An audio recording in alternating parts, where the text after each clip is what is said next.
بسم اللہ الرحمن الرحیم نحمده ونصلی علی رسولہ الکریم اما بعد۔ جب آدمی اللہ تعالیٰ کی طرف بڑھنا شروع کرتا ہے اور اللہ کے دین پہ چلتا ہے تو شیطان بڑی کوشش کرتا ہے کہ کسی طریقے سے اس کو اللہ سے روکا جائے۔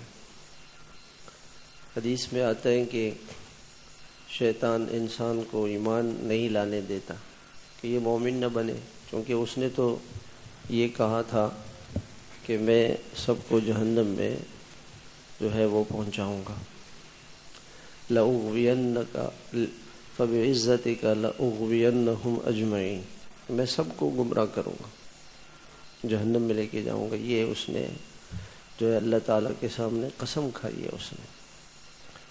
تو اگر وہ ایمان لے آتا ہے تو پھر آدمی کے اور ہجرت کے درمیان رکاوٹ بنتا ہے کہ اللہ کے راستے میں نہ جائے، اللہ کے دین کو نہ سیکھے، اور دین سیکھ لے تو پھر اس کی کوشش یہ ہوتی ہے کہ یہ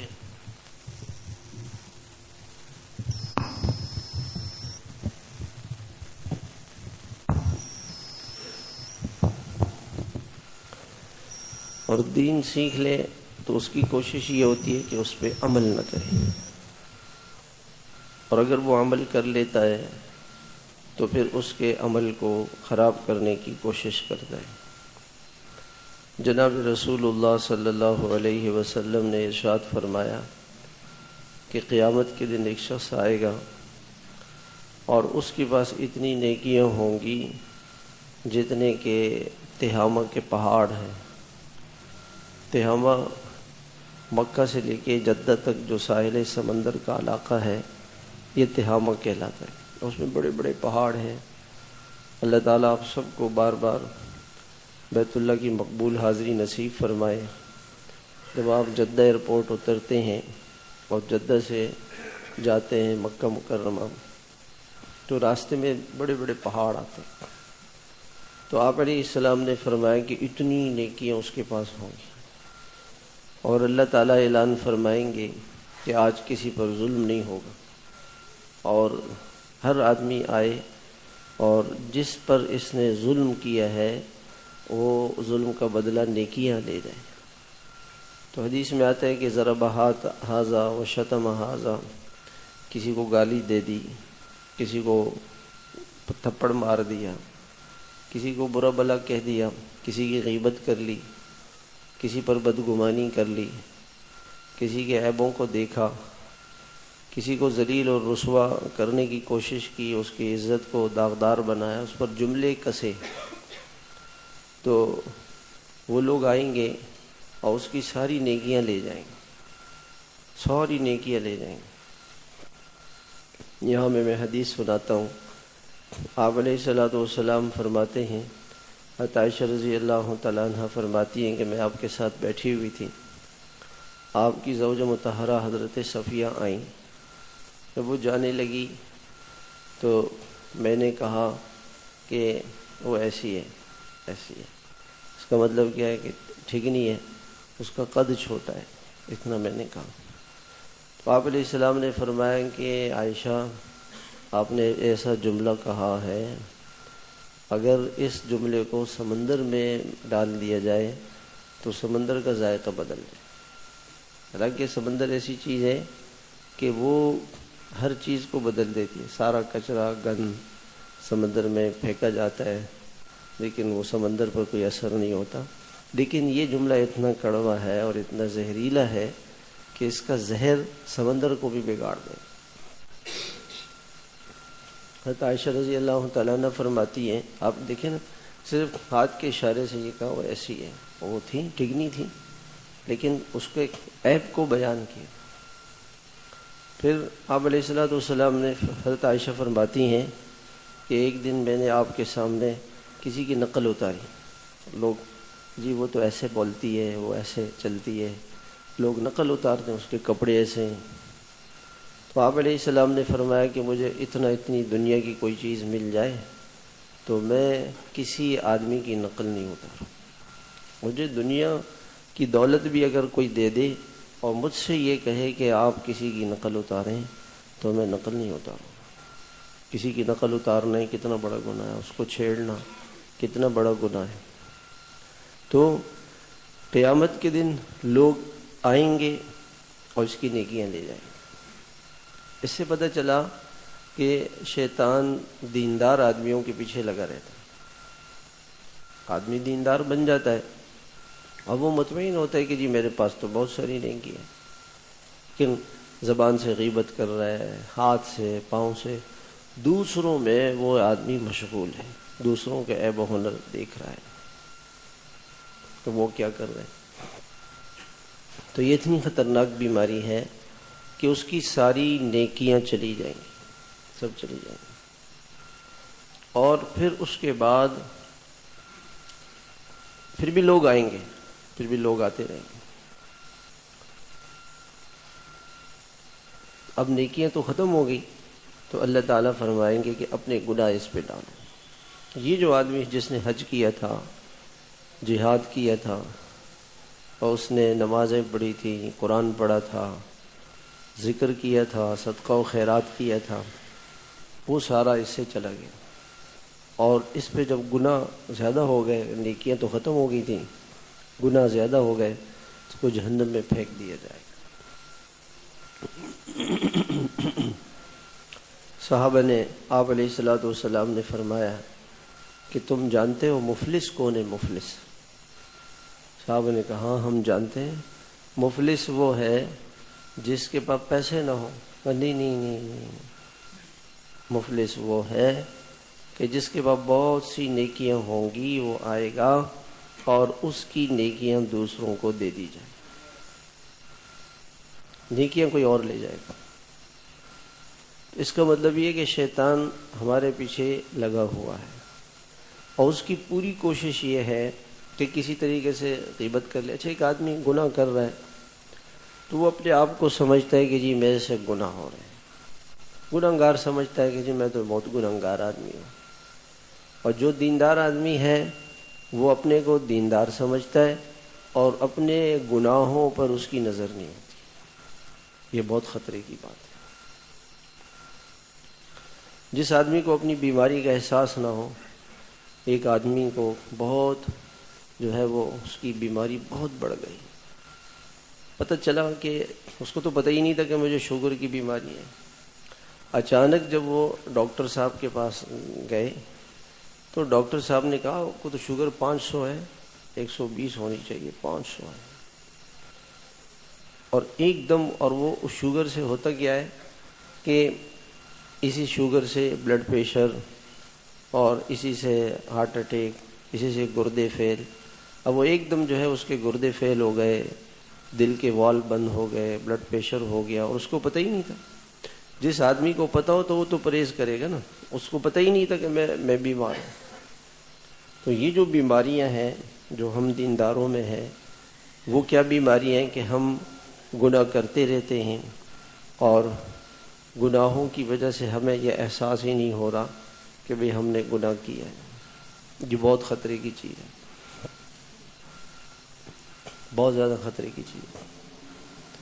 آپ صلی اللہ علیہ وسلم نے ایک مرتبہ عنہ فرماتے ہیں کہ آپ بیت اللہ کا طواف کر رہے تھے تو آپ نے بیت اللہ کو دیکھا اور فرمایا ما اطیبکی وما اطیب ریحکی، کہ بیت اللہ تو کتنا پاکیزہ ہے اور تیری خوشبو کتنی عمدہ ہے.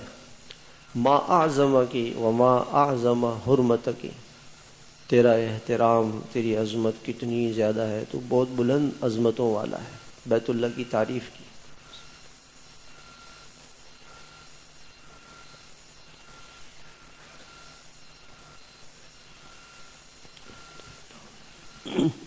چونکہ سب کے دلوں میں بیت اللہ کی عظمت ہے. بیت اللہ کی عظمت تو کافر بھی کرتے تھے، کافر بھی کرتے تھے. جب بیت اللہ کے بنانے کا وقت آیا تو انہوں نے کہا کہ جی بیت اللہ میں حلال پیسہ لگانا چاہیے، لہذا کسی کے پاس سود کا، جھوٹ کا، ظلم کا پیسہ ہو تو تو وہ پیسہ نہیں لگانا چاہیے. تو پیسے کم ہو گئے، انہوں نے بیت اللہ کو چھوٹا کر دیا، اور جو حتیم ہے یہ بیت اللہ کا حصہ تھا، اس کو بیت اللہ سے باہر نکال دیا. پیسے کم ہو گئے. اتنا کنسیپٹ کافروں کا تھا کہ جی یہ حلال ہے یہ حرام ہے، بیت اللہ کی عظمت تھی. اور بیت اللہ کو کپڑا پہناتے تھے، اس پہ کپڑا ڈالتے تھے جاہلیت میں، یہ اس کی عظمت کی نشانی تھی. تو آپ نے فرمایا کہ بیت اللہ کتنی عظمت والا ہے.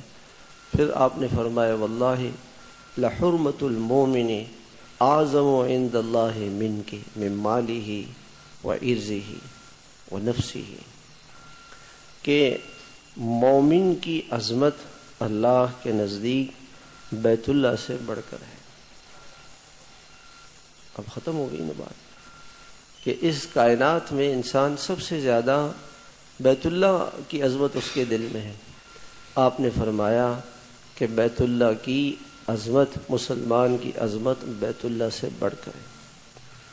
ایک آدمی اگر کسی مسلمان پر بدگمانی کرتا ہے تو یہ گناہ بیت اللہ پر بدگمانی سے بڑا گناہ ہے.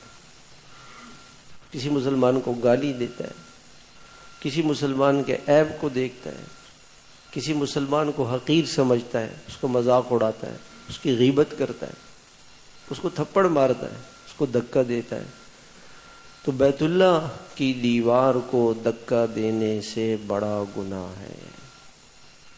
سے آپ اندازہ لگا لیں کتنا بڑا گناہ ہے. اور پھر اسی حدیث میں آپ نے فرمایا وَأَن نَظُنَّ بِهِ خَيْرًا، کہ مسلمان پر اچھا گمان رکھے.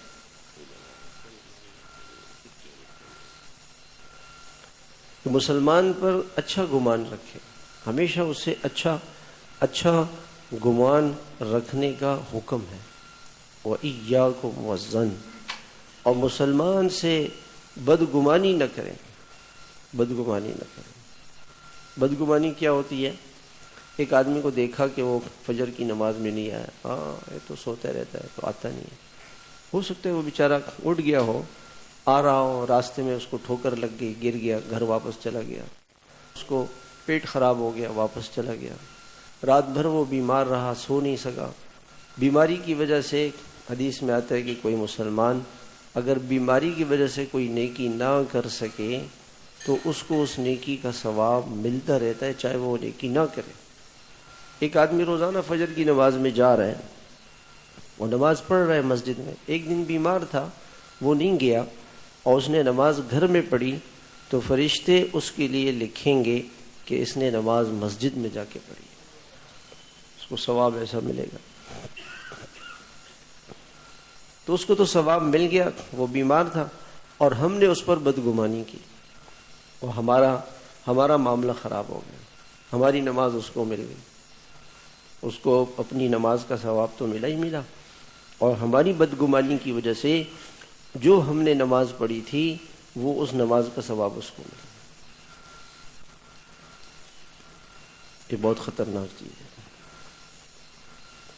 کسی مسلمان پر کسی بھی حالت میں بدگمانی نہ کرے، کسی بھی حالت. حضرت عیسیٰ علیہ السلام نے دیکھا کہ ایک شخص چوری کر رہا ہے، تو اس کو بلایا اور اس کو کہا کہ آپ نے چوری کی ہے. اس نے کہا میں نے چوری نہیں کی. تو حضرت عیسیٰ علیہ السلام نے فرمایا کہ میں اپنی آنکھوں کو جھٹلا رہا ہوں اور آپ پر اچھا گمان کرتا ہوں. یعنی ہو سکتا ہے کہ وہ حضرت عیسیٰ علیہ السلام نے فرمایا میں نے تو آپ کو چوری کرتے ہوئے دیکھا تھا، لیکن دل میں کہا کہ ہو سکتا ہے کہ وہ چیز آپ کی ہو، یہ وہ چوری کر کے لایا ہو، یا اس کے پاس آپ نے امانت رکھوائی ہوئی ہو، یا کوئی وجہ بھی ہو. ہم کیوں اس پر بدگمانی کریں کہ اس نے چوری کی ہے؟ کسی کی نیت پر حملہ کرنا یہ ہمارا کام نہیں ہے. ہمیں کیا پتا کہ جی اس کی کیا نیت ہے؟ ہمیں کیا پتا؟ ہم تو اس کی اچھائیوں کو دیکھیں گے، خوبیوں کو دیکھیں گے. آپ صلی اللہ علیہ وسلم نے فرمایا وَإِيَّاكُمْ وَالظَّنَّ، کہ بدگمانی سے بچو، کسی پر بدگمانی نہیں کرو، کسی پر بدگمانی نہیں. فإن الظن اکذب الحدیث، کہ بدگمانی جھوٹ ہے، بہت بڑا جھوٹ ہے، بہت بڑا جھوٹ ہے۔ بڑے بڑے جھگڑے جو گھروں میں ہو جاتے ہیں، میاں بیوی کے درمیان، ماں باپ اور اولاد کے درمیان، اداروں میں، مختلف جگہوں پہ، اس کے پیچھے بدگمانی ہوتی ہے، بدگمانی ہوتی ہے۔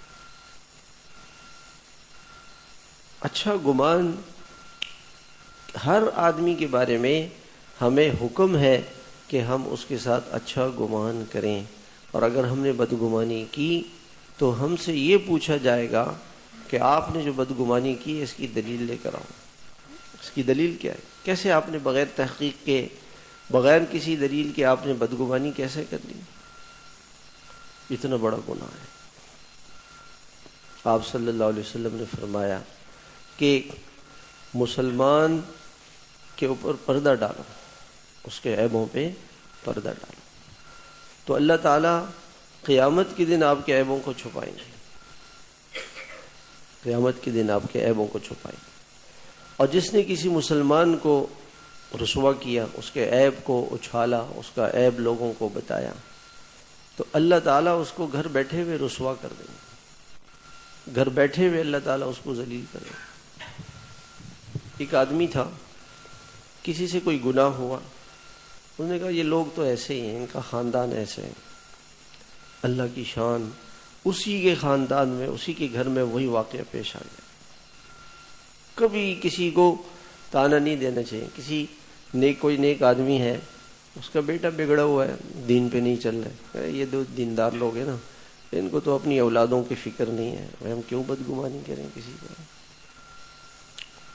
ہمیں نوح علیہ السلام نے اپنے بیٹے پر کتنی محنت کی ہوگی، کیوں ہدایت اس کے مقدر میں نہیں تھی، تو اس میں نوح علیہ السلام کا کیا قصور ہے؟ بھائی ہدایت تو اللہ کے ہاتھ میں۔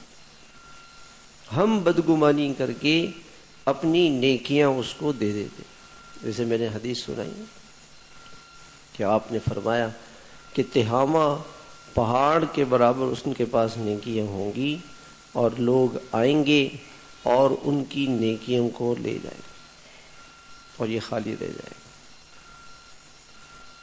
یہ بہت خطرناک چیز ہے۔ جہاں ہم بیٹھتے ہیں اور ہماری بدگمانی، ساری حکومت ایسی ہے، اب حکومت میں تو ہزاروں لوگ ہیں، بھئی ہمیں کیا پتہ کہ کون کیسا ہے؟ ہم نے تو سب کی غیبت کر لی، ہم نے تو سب کی غیبت کر لی، اور ہم سے تو پوچھا جائے گا کہ آپ نے کیسے لوگوں کے بارے میں کیسے یہ کہا۔ ایک صحابی تھے، وہ بیمار ہوئے اور بیماری میں بے ہوش سے ہو گئے، تو ان کے گھر والے رونے لگے کہ ہے آپ تو بڑے پہاڑ ہیں، آپ تو ایسے ہیں، آپ تو ایسے ہیں۔ تھوڑی دیر کے بعد ان کی آنکھیں کھلی، کہا کہ تم مجھے یہ کہہ رہے تھے کہ تم ایسے ہو ایسے ہو، فرشتے میرے سے پوچھ رہے تھے کہ آپ ایسے ہو جیسے یہ کہہ رہے ہیں۔ تو ہم، شیطان کی کوشش کیا ہوتی ہے کہ وہ آدمی کو اپنے سے ہٹا کے دوسروں میں لگا دیتا ہے۔ دیندار بننے کے بعد، اول تو دیندار بننے نہیں دیتا ہوں، اور وہ دیندار بن جاتا ہے، پھر اس کی کوشش یہ ہوتی ہے کہ اس کی نیکیوں کو ضائع کریں۔ جیسے اللہ تعالیٰ نے قرآن مجید میں فرمایا من جاء بالحسنۃ فلہ عشر امثالها، جو نیکیاں لے کر آئے، یہ نہیں کہا جس نے نیکیاں کی، جو نیکی کو بچا کے لے کر آئے اللہ کے پاس، تو ایک نیکی کا بدلہ 10 اس کو ملے گا، جو نیکی بچا کے لے کر آئے۔ اور اس نے اگر اپنی نیکیاں گوا دیں، کسی اور کو دے دیں، دیکھیں ایک گناہ گار آدمی ہے، اس نے دنیا میں بھی گناہ کیے، مرنے کے بعد اس کو عذاب ہو گیا، تو اس نے تو دنیا میں کیے تھے گناہ۔ ایک آدمی نے نیکیاں کی تھیں اور اس کی نیکیاں کوئی اور لے گیا، یہ بہت خطرے کی بات ہے، بہت زیادہ خطرے کی بات۔ کسی کے بارے میں زبان کو نہ کھولے کہ کون کیسا ہے، کون کیا کر رہا ہے۔ ہم دنیا کے اندر امتحان میں ہیں، یہ امتحان حال ہے۔ اب امتحان میں ایک آدمی، طالب علم کیا کر رہا ہے؟ اچھا وہ کیا کر رہا ہے، وہ کیا لکھ رہا ہے، وہ کیا کر رہا ہے، وہ تو کھیل رہا ہے یار، وہ تو اتنی دیر سے آیا، اس کو تو ہوش ہی نہیں ہے۔ اب وہ ہو سکتا ہے کچھ لکھے نہ لکھے، یہ جو دوسروں کو دیکھ رہا ہے تو یہ اپنا پرچہ حل کر سکے گا؟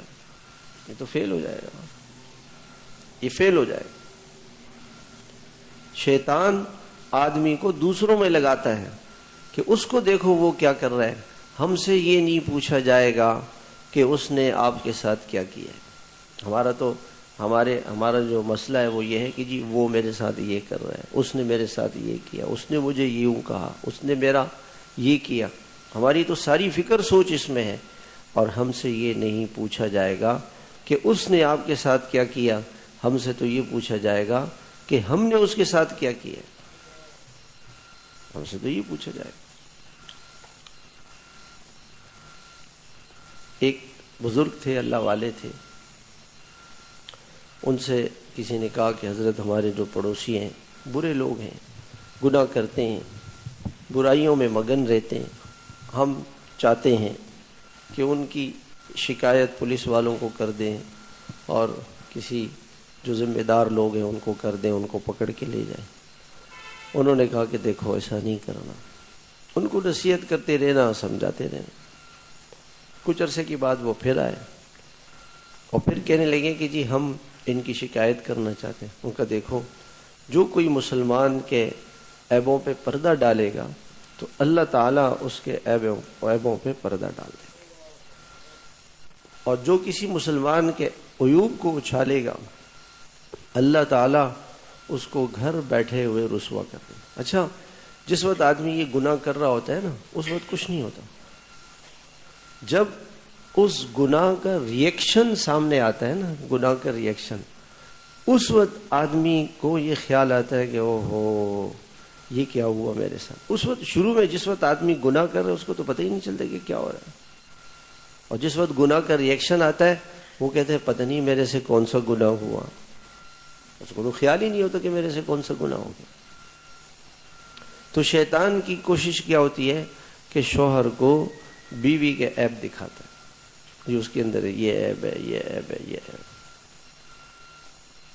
اور اپنے عیبوں سے اس کو اس کی نگاہوں سے اوجھل کر دیتے۔ رحمت اللہ علیہ فرماتے تھے کہ اللہ تعالیٰ نے انسان کو دو آنکھیں دی، ایک آنکھ سے دوسرے مسلمان کی خوبی دیکھی، اس کی اچھائیوں کو دیکھی، اور دوسری آنکھ سے اپنے عیبوں کو دیکھی، اپنے عیبوں کو دیکھے، مسلمان کی اچھائی کو دیکھے اور اپنے عیبوں کو دیکھے، اس سے اس کی ترقی ہوگی۔ اور اگر اپنی اچھائیوں کو دیکھے گا تو یہ بہت خطرناک چیز ہے، اپنے اوپر شک کرے، پتہ نہیں بھی میری نماز اللہ کے یہاں قبول ہوئی کہ نہیں ہوئی، میری نیکیاں اللہ کے یہاں قبول ہوئی کہ نہیں ہوئی۔ بہادر شاہ ظفر یہ مغل بادشاہوں میں سے ایک آخری بادشاہ تھے، ان کا ایک شعر ہے، نہ تھی نگاہ جب اپنے عیبوں پر، رہے ہم دیکھتے دوسروں کے عیب و ہنر، پڑی جب نگاہ اپنے عیبوں پہ تو جہاں میں اپنے سے برا کوئی نہ رہا۔ اور یہ بہت خطرے کی چیز ہے کہ آدمی دوسروں کے عیبوں کو دیکھے تو اپنے سے غافل ہو جاتا ہے۔ جب وہ اپنے سے غافل ہوگا تو اس کو احساس ہی نہیں ہوگا کہ میں کیا کر رہا ہوں۔ اپنے عیبوں کو دیکھنے کے لیے بے شمار سب سے بڑی چیز تو دیکھیں نماز ہے۔ اب آپ دیکھیں آدمی کہ بھئی میں نے کتنے دن تکبیر اولیٰ سے میری نماز ہو جاتی ہے، اور ایک دن میں 5 نمازیں ہیں، کتنی نمازیں میں مسجد میں جا کے باجماعت تکبیر اولیٰ کے ساتھ پہلی صف میں پڑھ لیتا ہوں۔ اسی کو چیک کرنا شروع کر دیں۔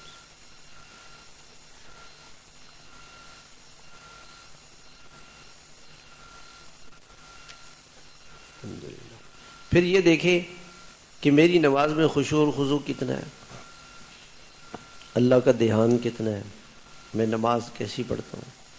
حضرت حذیفہ رضی اللہ تعالیٰ عنہ کے سامنے ایک شخص نے نماز پڑھی جلدی، رکوع جلدی، سجدہ جلدی، قومہ جلدی، جلسہ جلدی۔ فرمایا تم کتنے عرصے سے ایسی نماز پڑھ رہے؟ یعنی 40 سال سے۔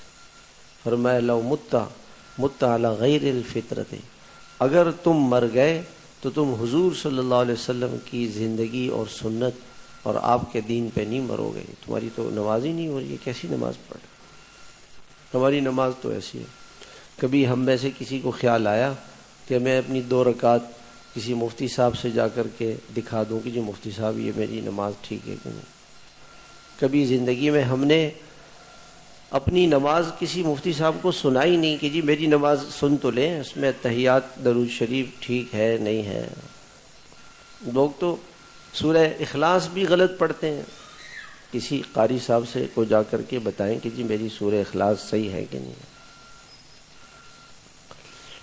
ایک دن میں کتنی مرتبہ میری آنکھ بہک جاتی ہے، میری آنکھ صحیح استعمال ہو رہی ہے کہ نہیں، میرے کان صحیح استعمال ہو رہے ہیں کہ نہیں، میرے ہاتھوں سے کسی پر ظلم تو نہیں ہوا، میری وجہ سے کسی کا دل تو نہیں دکھا، میری وجہ سے کسی کا دل تو نہیں دکھا۔ جناب رسول اللہ صلی اللہ علیہ وسلم 10-12 دن بیمار رہے، بدھ کے دن بیمار ہوئے اور پیر کے دن آپ کا وصال ہوا۔ تو اس بیماری میں آپ ہفتے کے دن یا اتوار کے دن مسجد میں ظہر میں تشریف لائے، مسجد نبوی میں، اور آپ علیہ الصلوۃ والسلام نے فرمایا کہ قیامت میں اللہ تعالیٰ ہر ایک سے سوال کریں گے، پوچھیں گے کہ آپ نے دنیا میں لوگوں کے ساتھ کیا معاملہ کیا تھا، لہٰذا اگر میں نے کسی کا حق ضائع کیا ہو، کسی کا دل دکھایا ہو تو میں اس سے معافی چاہتا ہوں۔ آپ اس سے اندازہ لگائیں کہ اللہ کے رسول علیہ الصلوۃ والسلام نے کسی کا کیا دل دکھایا ہو۔ اور آپ نے فرمایا کہ اگر کسی کا دل دکھا ہو، کسی کو تکلیف پہنچی ہو تو وہ آ کر میرے سے بدلہ لے لیں، میرے سے بدلہ لے لیں۔ تو ایک صحابی اٹھے اور کہا کہ یا رسول اللہ، ایک مرتبہ آپ نے مجھے ایک چھڑی ماری تھی۔ وہ کہا آ جاؤ چھڑی مار لو۔ کہا یا رسول اللہ میرے جسم پہ قمیص نہیں تھی، آپ نے اپنی قمیص اٹھا لی، وہ آپ کے ساتھ لپٹ گئے اور آپ علیہ السلام کے جسم کو بوسہ دینے لگے کہ یا رسول اللہ ہم آپ سے کیا بدلہ لیں گے، میں تو آپ کا بوسہ لینا چاہ رہا ہوں۔ ایک صحابی نے کہا کہ یا رسول اللہ آپ نے فلاں موقع پہ میرے سے کچھ پیسے لیے تھے، کہا مجھے یاد نہیں ہے۔ کہا کہ ایک آدمی آیا تھا، وہ مسافر تھا، غریب تھا، فقیر تھا، آپ نے فرمایا تھا کہ اس کو کچھ پیسے دے دو، میں دے دوں گا۔ کہاں مجھے یاد آ گیا۔ کہا ابو بکر ان کا قرضہ ادا کر دے۔ اور ہم نے کسی سے کچھ لے لیا، کہہ دیا، خیال بھی نہیں آتا کہ بھی اس کی معافی مانگنی ہے ہم نے۔ حدیث کے اندر آتا ہے کسی شخص نے کسی کا ایک دانق لے لیا، دانق درہم کا چھٹا حصہ ہوتا ہے، ایک درہم 600 روپے کا ہے، یعنی درہم چاندی کا ہوتا ہے، آج کل کے حساب سے چاندی کے 600 روپے کا ہوتا ہے۔ 600 روپے کا 10واں حصہ 60 روپے ہے۔ 60 روپے اس زمانے میں کسی نے کسی کے لے لیے تو قیامت میں اس کی 700 قبول شدہ نمازیں لی جائیں گی۔ کتنی نمازیں؟ 700 قبول شدہ نمازیں اس شخص سے لی جائیں گی جس نے کسی کا ایک دانق لے لیا ہو۔ 60 روپے لیے، 700 نمازیں گئیں، 1000 روپے پہ تو پوری زندگی کی نمازیں چلی جائیں۔ لوگ کہتے ہیں ہم سے کون لے سکتا ہے؟ یہ تو وہاں پتہ چلے گا قیامت کے دن جب اللہ تعالیٰ پوچھیں گے، بلائیں گے۔ 2004-05 میں ایک زلزلہ آیا تھا، تو اس زلزلے میں ایک واقعہ پیش آیا کہ یہ جو ہمارا الفلاح مدرسہ ہے، اس کا ایک طالب علم تھا، وہ طالب علم چلے میں جماعت میں چل رہا تھا، تبلیغ میں، پورا سال اس نے مدرسے میں پڑھا، عالم بن رہا تھا، اور جماعت میں اس کی تشکیل ہو گئی بالا کوٹ میں۔ مسجد گر گئی اور وہ مسجد میں شہید ہو گئی۔ 3 دن کے بعد اس کی لاش نکلی، اس کا بھائی آیا اس نے لاش نکالی تو لاش بالکل سلامت صحیح سالم تھی۔